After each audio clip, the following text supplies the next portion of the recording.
We're going to have a look at taking an image from Photoshop, adding transparency to it and taking that into Flash for some animation.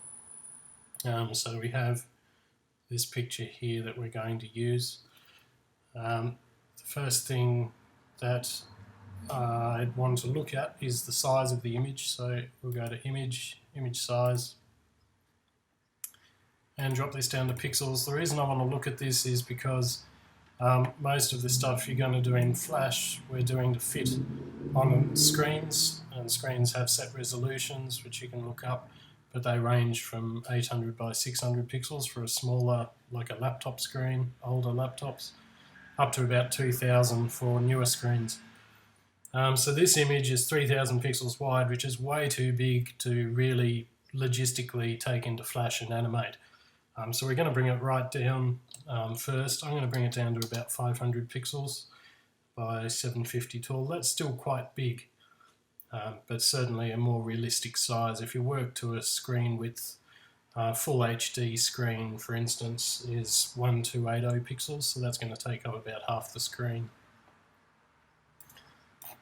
Okay, so there's our picture. I'll just zoom back up to 100%. So that's the actual size now. And what we're going to do is cut out this guy's head and sit it on a transparent background. I'm not going to go into great detail about Photoshop techniques because I've got other videos on that, but we're just going to look at sort of some basic things today. And I've lost my tools palette for some reason. I've just got to try and work out where it's gone.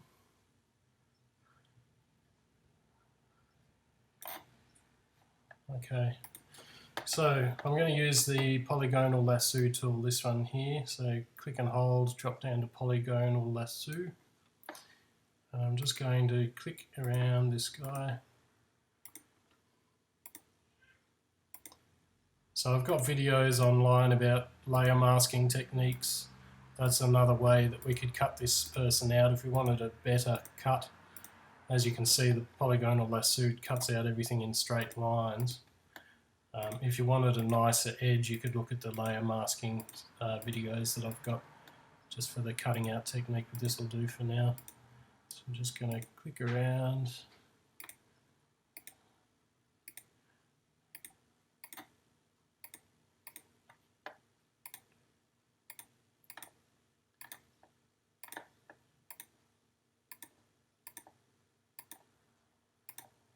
Okay, so we've just created a selection. This is in Photoshop, we call these selections.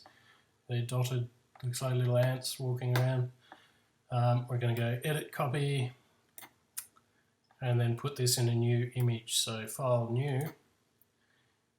And when you create a new file, the preset for the size of our new file will automatically be the size of anything that you've copied. So because I just copied this head picture, when I went Edit Copy, the new size of this 371 by 278 is the same size as the thing that I just copied. I'm going to set the background contents here to transparent. And in Photoshop, so I pressed OK, here's our new document. This checkerboard pattern is how computer programs generally represent transparency. So whether it's Photoshop, Flash, or even non-Adobe programs, it's a fairly standard convention that when you see this checkerboard, that means see-through, transparent. So now I'm going to paste, edit, paste, and there's our head cut out against a transparent background. So that's probably about as far as we'll go with Photoshop for now. We're just going to save the image out. Flash will read a Photoshop document, so when I go to save this, so format here, saving as a Photoshop format, Flash will read that, and if your Photoshop document has lots of layers, Flash will read each of those separate layers into Flash, which is very handy. However, for today we're going to look at the PNG format because we don't have layers in our document. It's just a smaller file that will transfer and take the transparency of the image through. So either Photoshop format or PNG format, both of those support what we call the alpha channel, which is the transparent channel on the image. If you saved as a JPEG, for instance, the transparency would disappear and the image would come through to flash with a white square background behind the head, which you don't really want. So anyway, we'll go PNG, just call it head, save. Okay, so we cut him out, put him on a transparent background, saved it as a PNG file. Now we're going to Flash. And we'll create a new file. You might have wondered why there's ActionScript 2 and 3. It's just the different versions of the programming language of ActionScript. These days you definitely want to be learning ActionScript 3 because it's far more powerful. We're not going to use any ActionScript today, but you may as well just go with this one, ActionScript 3. So there's our new document, and we will import the image by going File, Import, Import to Stage, and this will import the image into that first keyframe that we get with a new blank file. So there's our head. Okay, so here's our picture brought in. Just to show how that transparency is working, we'll put a very simple sort of body underneath this head. So I'm going to add a new layer, layer 2 there, and I'm going to drag layer 2 underneath layer 1 and rename it to body.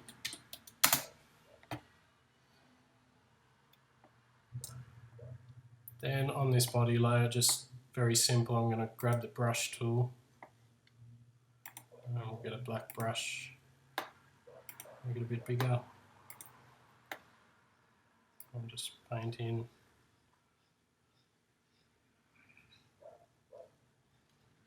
bit wobbly on the mouse there, doesn't matter. Okay, so you can see because we cut the photo out, the photo doesn't have a white background and we can see the paint that's going up underneath the head. So that's our PNG file format, or as I say, you can bring in a layered Photoshop document as well. You may want to have a look at some of the Photoshop tutorials if that's not very clear what I've explained there. So anyway, how to animate this now. There's two ways that I really wanted to look at. One is animating directly in the timeline, and the other one is creating a movie clip symbol, because they're the two that you're really going to use the most. First we'll look at animating directly in the timeline. So I'm just going to right click on frame 1 here on the layer that has the head. Let's rename this to head. Okay, so right click on this frame and create a motion tween. It says turn it into a symbol, that's fine, okay. And then we're going to go to the free transform tool, third tool down, which is used to scale and rotate objects. Now, what I want to do is have this head pivoting around basically the base of the head or the top of the neck, because that's where the head, if it's going to tilt left and right, we want it to tilt sort of from a point down here somewhere. So this little white circle here, that's the pivot point that the object will rotate around. So I'm going to move that down to about there, just dragging it down with the free transform tool. You see now when I rotate the head, it rotates around that pivot point, which is what we want. We don't want the head to rotate like this. So we're going to move that down, and then we'll say, alright, frame 1, let's have him like that. Jump to frame 10, spin it the other way, and then bring this one back here. Okay, so he's got his head moving around. The body, you can see the body is only sitting on frame 1 here, so we need to add a frame, not a keyframe because nothing's changing, we'll just add a frame. So now that body will sit there, it appears on this keyframe and then just remains on screen for the rest of the... And there I've got sort of basic movement. Now the other thing I wanted to look at is a movie clip symbol. So what I'm going to do is insert a blank keyframe here. And if we look in our library, window library, you can see the head picture there that we brought in before. Let's just drag another one onto the stage. So this head that I've brought in is sitting on frame 25. May as well turn my onion skin on and just line it up a little bit. Okay, so remember that's your onion skin button there, just to line up with previous frames. Now maybe for this one, let's bring this along one more frame. So this one we're going to turn into a movie clip symbol, which is, as you might recall, it's a graphic that has its own timeline, and we might just, for the sake of the exercise, move the head up and down. So we're going to, with the head selected, go modify, convert to symbol, and choose a movie clip. Let's call it head up and down.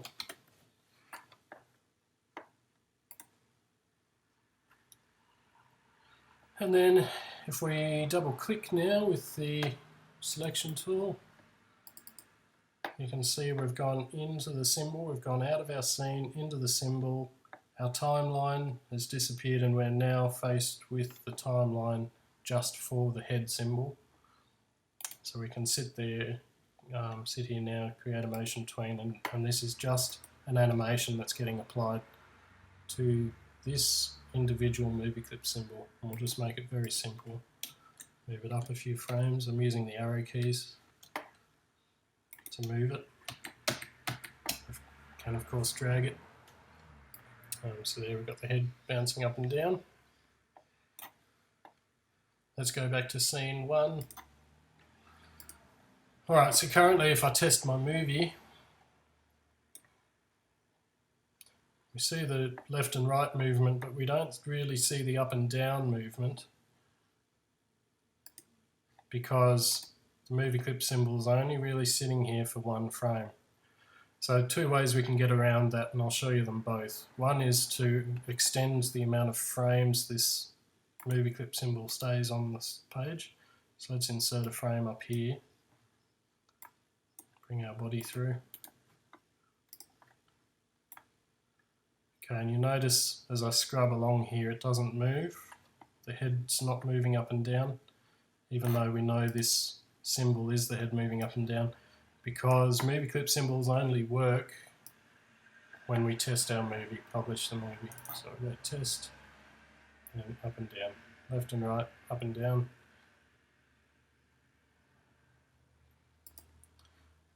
So that's one way we can do it. However, the reason you're most likely going to want to use a movie clip symbol is when you want to stop as part of an interactive sequence. You want to stop the playback here and wait for the user to click on a button. So our last video we looked at how to create interactive buttons, and you might recall we were stopping in particular frames. So we'll bring up the actions window. Where's it gone? It's going to hide on me.